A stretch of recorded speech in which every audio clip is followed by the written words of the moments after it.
Bueno, Shabbat Shalom a todos.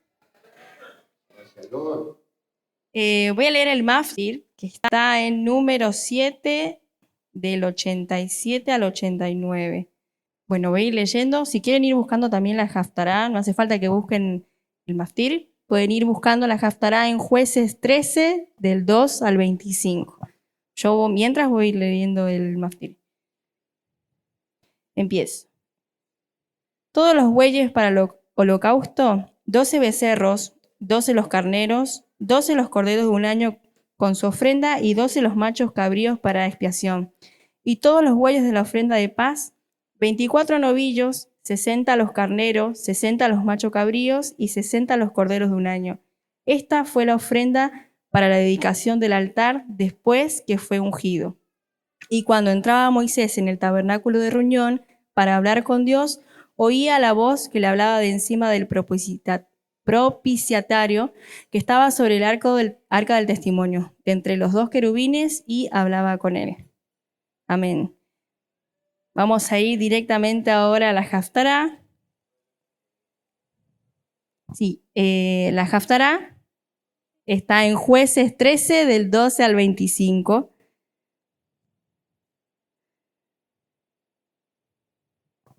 Repito por las dudas, aquellos que anotan sigan buscando. Jueces 13, del 12 al 25.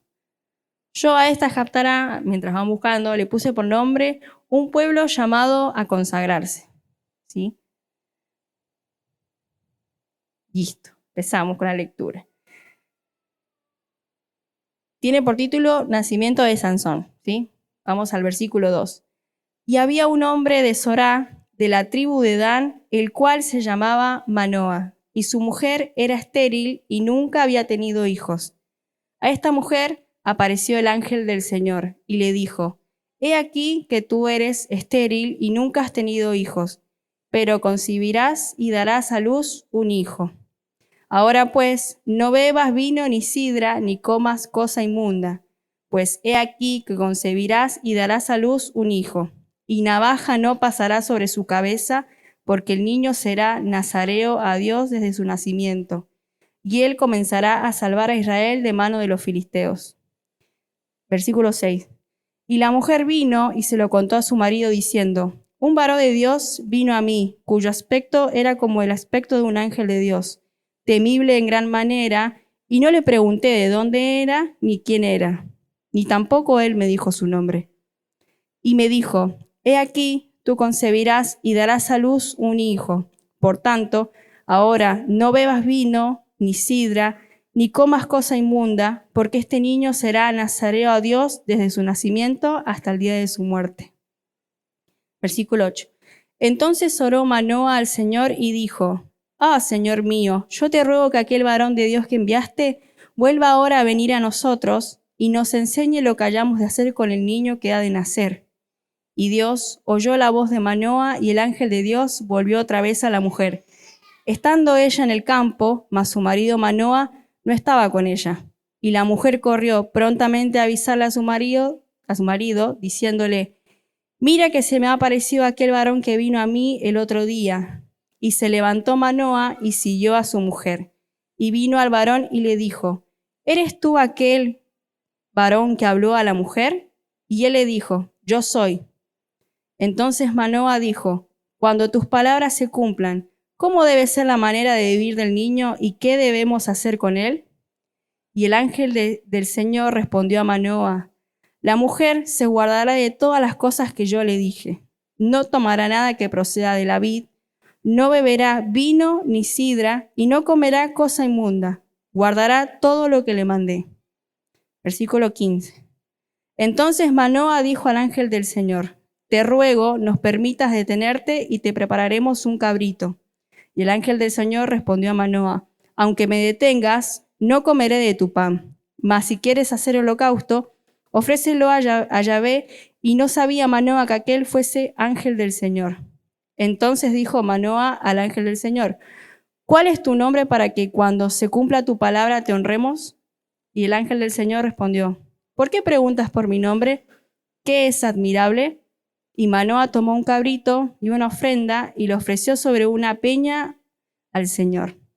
Y el ángel hizo milagro ante los ojos de Manoa y de su mujer, porque aconteció que cuando la llama subía del altar hacia el cielo, el ángel del Señor subió en la llama del altar ante los ojos de Manoa y de su mujer, los cuales se postraron en tierra. Y el ángel del Señor no volvió a aparecer a Manoa ni a su mujer. Entonces conoció Manoa que era el ángel del Señor. Y dijo Manoa a su mujer: ciertamente moriremos, porque a Dios hemos visto.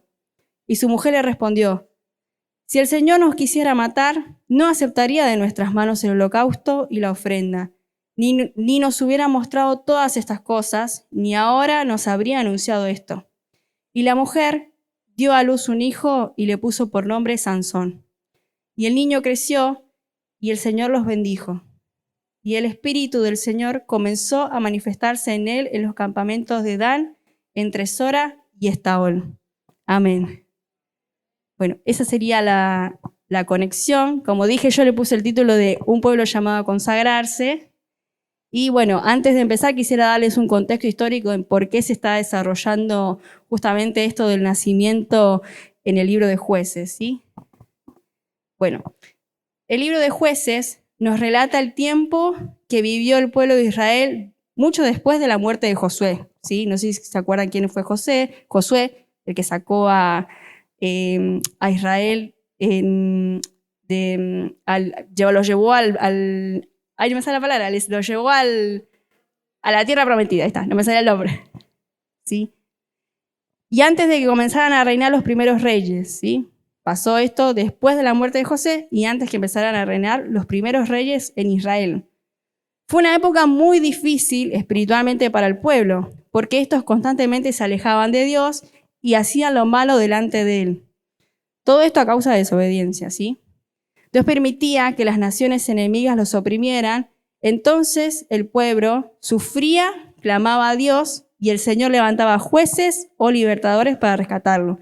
Según yo leía, porque investigué un poquito más, esto era algo que sucedía constantemente. Ellos sufrían, clamaban a Dios y el Señor siempre terminaba levantando jueces o libertadores para rescatarlo. Era algo como que pasaba sucesivamente, se repetía todo el tiempo.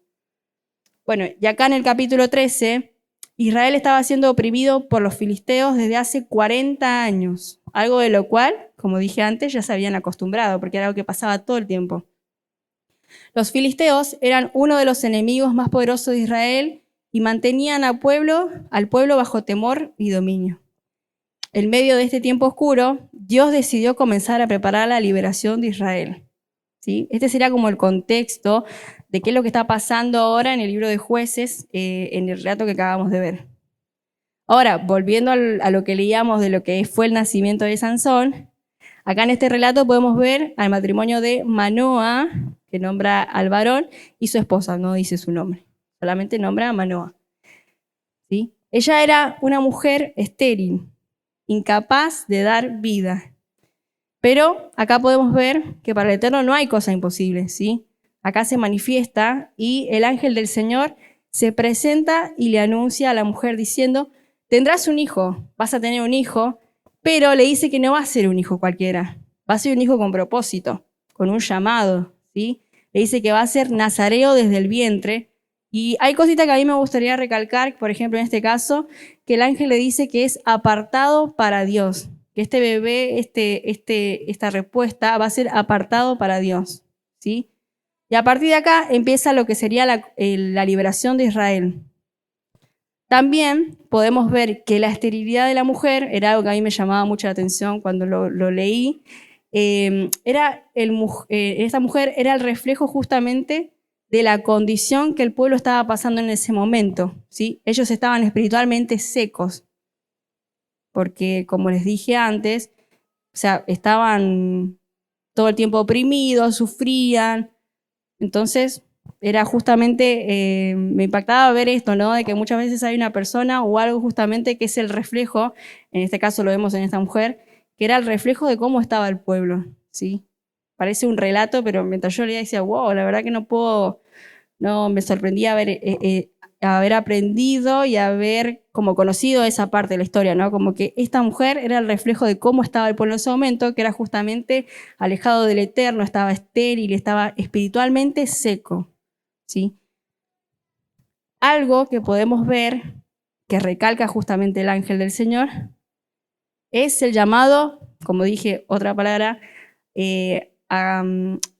¿cómo decirlo? A recalcar, es el llamado a la consagración, ¿sí?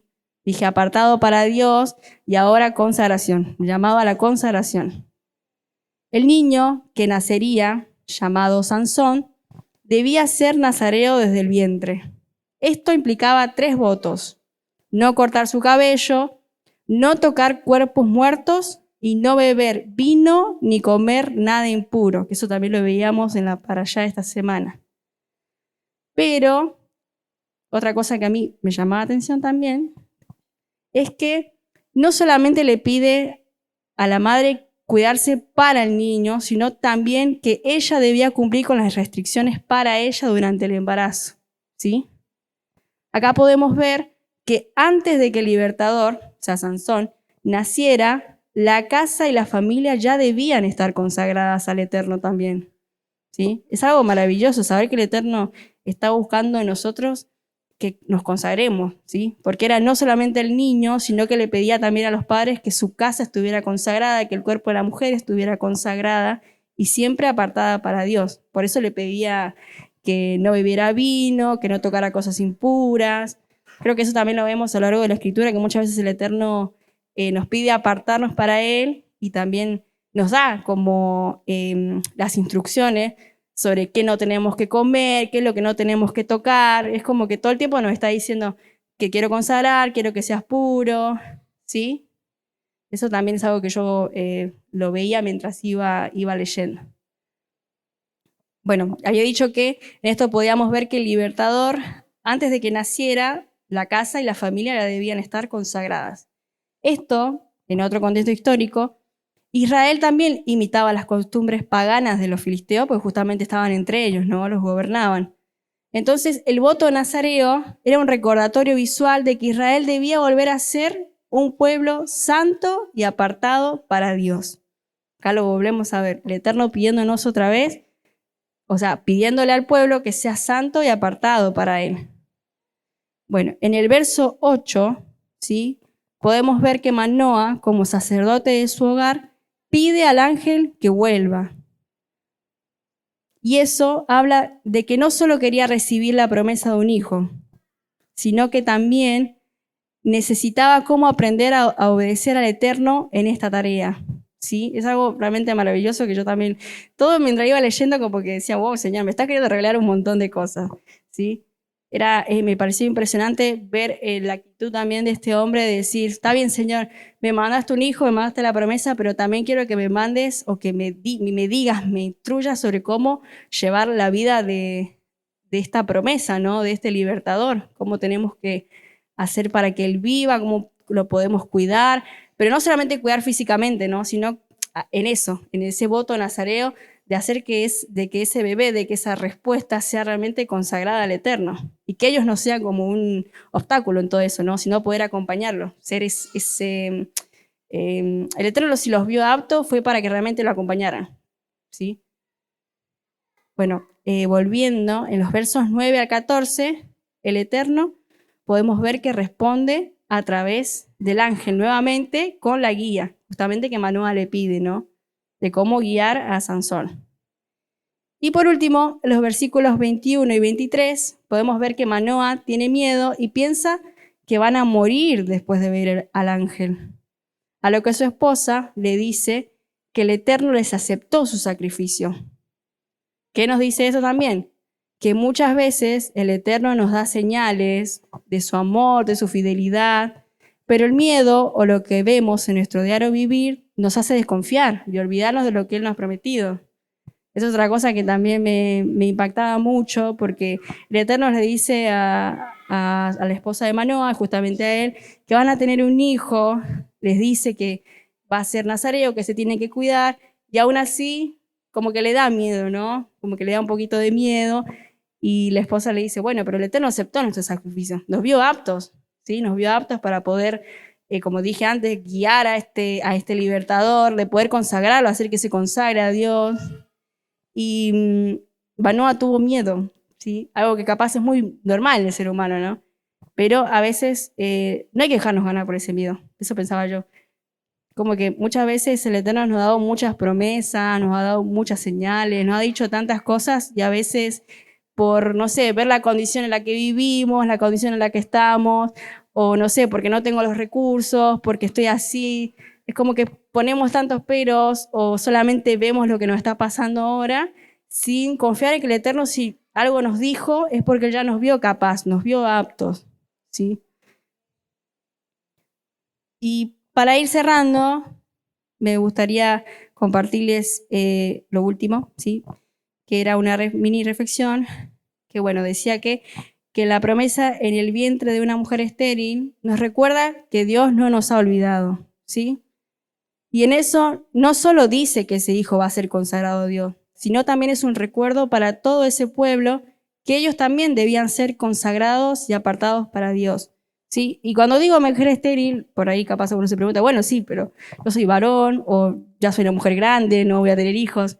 No se refiere solamente a una mujer estéril en lo físico, ¿no? Sino a veces, no sé, a sueños que por ahí tenemos abandonados o tenemos miedo de empezar, proyectos en familia, no sé, momentos de oración que puedo tener con mi familia. Son cosas que por ahí decimos, bueno, estéril es alguien que no puede tener hijos.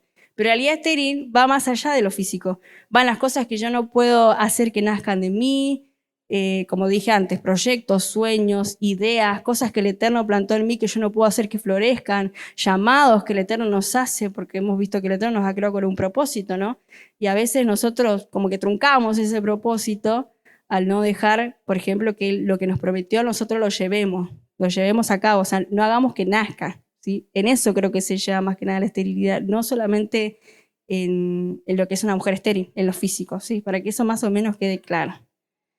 Tengo unas 3 preguntas por ahí si quieren anotar que me surgieron mientras yo lo iba leyendo, que se las voy a compartir, que es, ¿qué parte de mi vida está estéril y no dejo obrar a Dios? ¿Sí? Esas si las quieren anotar, si las quieren responder por piado en su corazón, si las quieren anotar, están geniales.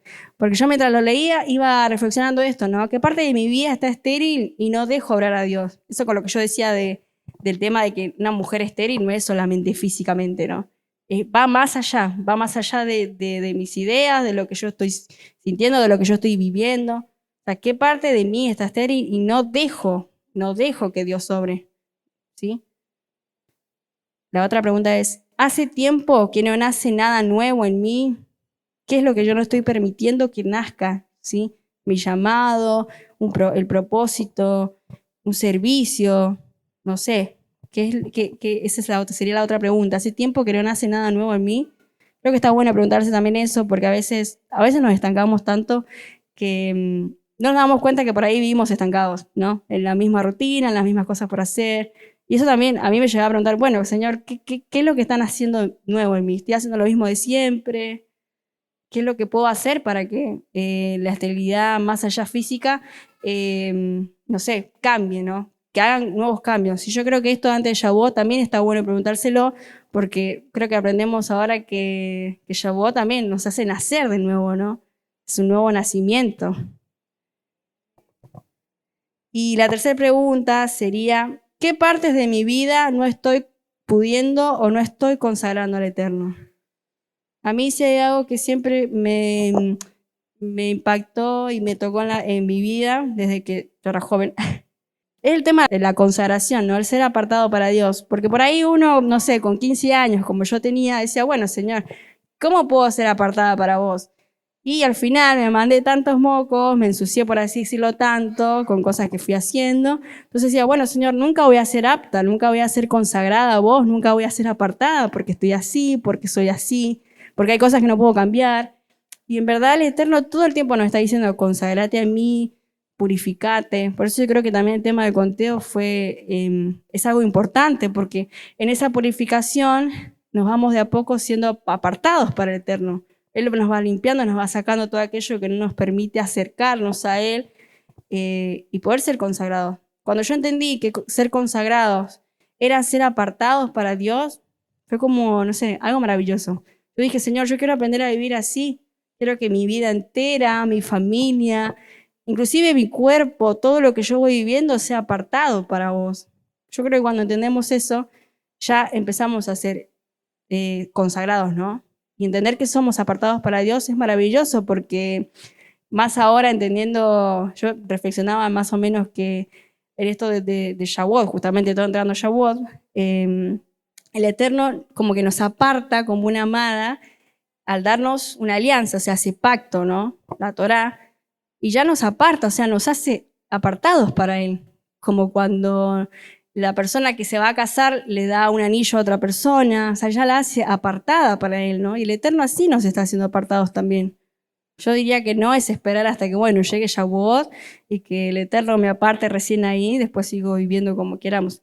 Yo creo que es a partir de ahora una decisión de todos los días. Bueno, el Señor a mí me apartó y yo quiero ser consagrada, que todo lo que yo haga realmente sea agradable para Él también, ¿sí? Bueno, y para ir cerrando me gustaría leer lo último, que es, dice: aunque nos olvidemos de buscar a Dios o nos acostumbremos a vivir oprimidos por situaciones difíciles, como pasaba con este pueblo, que vivían oprimidos, Él sigue trabajando en silencio, detrás de escena, para nuestra liberación, así como pasó con esta mujer estéril. Se veía que parecía que no iba a pasar nada, ¿no? Pero al final veíamos que el Eterno estuvo obrando en el vientre de esta mujer, al punto de decirle más adelante que Él ya tenía preparada la liberación, ya tenía preparado el libertador para el pueblo. Solo que bueno, ellos se acostumbraban a vivir tan monótonamente en algo que capaz no podían ver más allá, pero aún así el Eterno siguió trabajando. Y eso es algo maravilloso, ya que capaz yo los animo, ¿no? A que no nos acostumbremos a vivir oprimidos por situaciones muy difíciles a veces, y que confiemos en que el Eterno siempre es trabajando en silencio. Y como le había puesto el título, un pueblo llamado a consagrarse, no veamos solamente que el pueblo de ese momento era el que tenía que consagrarse, sino nosotros también. Y más ahora que estamos a vísperas de entrar a Shavuot, ¿no? Que podamos entender que el Eterno nos quiere apartado, nos quiere consagrado, nos quiere exclusivamente de Él, como ese pueblo y reinado de sacerdotes, ¿sí? Así que bueno, gracias por escucharme.